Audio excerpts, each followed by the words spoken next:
আসসালামু আলাইকুম।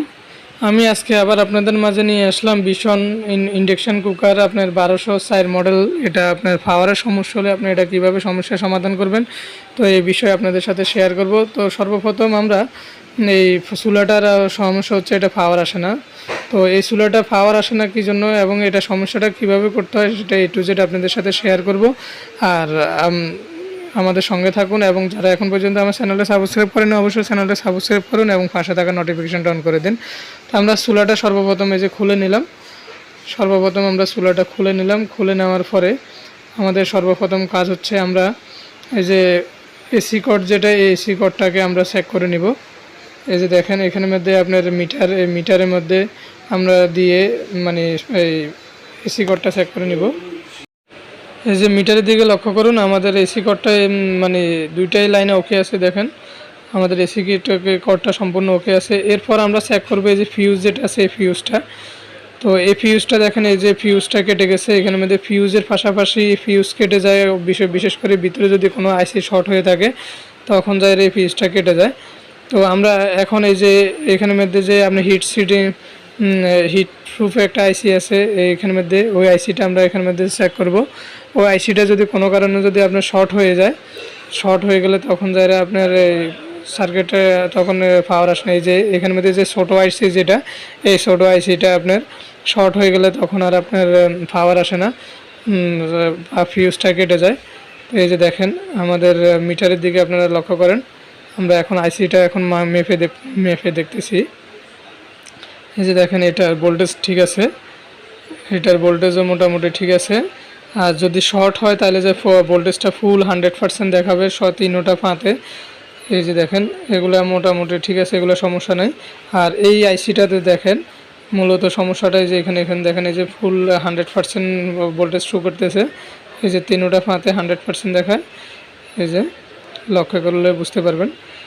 এই যে দেখেন এটা 100% ভোল্টেজ শো করা মানে এটা পুরাটাই শর্ট হয়ে গেছে, যার কারণে এটা 100% ভোল্টেজ শো করে, যার কারণে যে এটা কারেন্টের লাইনে শর্ট খাইয়ে আপনার ফিউজটা সহকারে কেটে গেছে। তো এখন আমাদের মূল কাজটা হচ্ছে আমরা এই যে এখানের মধ্যে যে ফিউজটা আছে ফিউজটাকে চেঞ্জ করব এবং কি এই যে আইসিটাই মাত্র মাপলাম ওই আইসিটাকে আমরা চেঞ্জ করে দেব।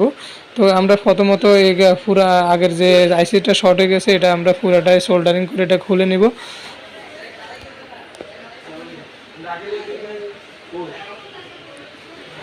এটা খুলে নেব। খুলে নেওয়ার পরে একটা একটা করে আমরা পুরাটা সোল্ডারিংকে এগুলো আমরা খুলে নেব। খুলে নেওয়ার পরে তারপরে এখানের মধ্যে নতুন আরেকটা আইসি আমরা এখানের মধ্যে সেট করব।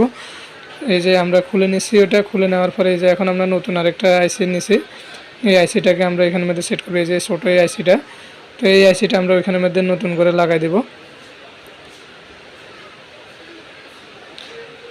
এই যে এই আইসিটা দেখেন মূলত আমাদের সমস্যাটা হচ্ছে এই আইসিটা শর্ট হয়ে গেছে, যার কারণে যে আমাদের চুলাটার মধ্যে পাওয়ার আসতেছে না।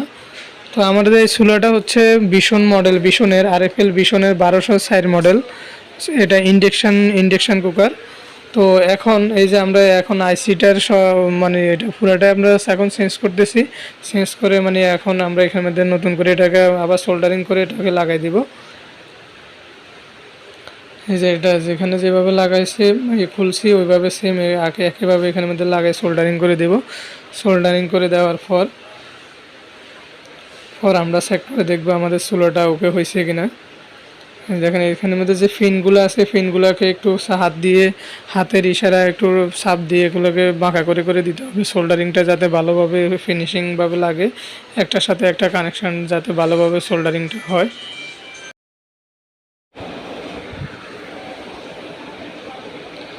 এই যে আমরা এখন যে আইসিটা এখানের মধ্যে ফিটিং করছি এটা আমরা একটার সাথে একটা ভালো করে সোল্ডারিং করে নিব, মানে এটা যাতে কোনোভাবে মানে লুজ কানেকশান না থাকে।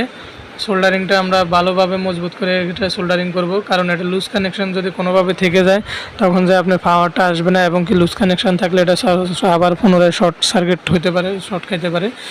আমরা পুনরায় পুরাটাই এটাকে আমরা সোল্ডারিং করে নিলাম। তো সোল্ডারিং করার পরে এই যে এখানের মধ্যে যে ফিউজটা আছে, এখন এই যে ফিউজটাকে আমরা চাইলে নতুন একটা ফিউজ এখানের মধ্যে লাগাই দিলেও আমরা হবে, আর না হয় এখানের মধ্যে একটা চিকন একটা তার নিয়ে ওটাকে শর্ট করে দিলেও হয়ে যাবে।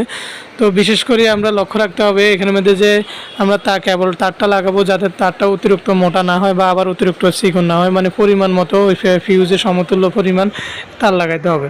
ঠিক আছে, তাহলে আমাদের কাজটা আশা করি মোটামুটি কমপ্লিট হয়ে যাবে। তো আমাদের মোটামুটি এখন কাজটা কমপ্লিট। তো এখন আমরা এটাকে অ্যাকুরেটভাবে বোর্ডটাকে পজিশন মতো এখন বসাবো, বসাই তারপরে দিয়ে যাই। এখন আপনাদেরকে চেক করে দেখাবো। আমরা আশা করি আমাদের মানে কাজটা কমপ্লিট হয়ে গেছে, আশা করি আমরা সাকসেসফুল হয়েছি, বুঝতে পারা কাজের বোঝা যায়। তা এখন দেখেন আমরা এখন পাওয়ার কানেকশনটা দিব, কেবলগুলো একটুভাবে সবগুলো লাগাই ফেলবো, লাগানোর পরে এখন আমরা পাওয়ার কানেকশন দেবো। দেখেন পাওয়ার কানেকশন দেওয়ার পরে আশা করি আপনারা বুঝতে পারবেন যে আমাদের কাজটা আসলে কতটুকু অগ্রসর হয়েছে। তো এই যে দেখেন আমরা অলরেডি এখন সিরিজ লাইনের মাধ্যমে পাওয়ার কানেকশনটা দিতেছি। তো আশা করি এই যে দেখেন অলরেডি আমাদের পাওয়ারটা চলে আসছে, তার মানে আমাদের কাজটা কমপ্লিট।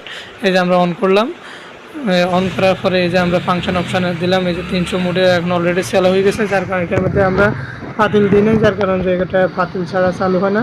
তো আশা করি আপনারা বুঝতে পারছেন। তো আমাদের ভিডিওটা আজকে এই পর্যন্ত, যারা এতক্ষণ আমাদের সঙ্গে ছিলেন তাদেরকে অসংখ্য ধন্যবাদ।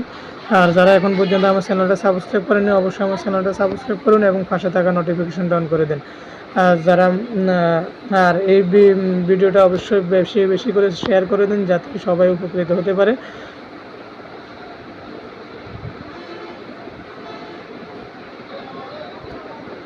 আমার ভিডিওটা আজকে এই পর্যন্ত। আপনাদের সবাইকে অসংখ্য ধন্যবাদ। আসসালামু আলাইকুম।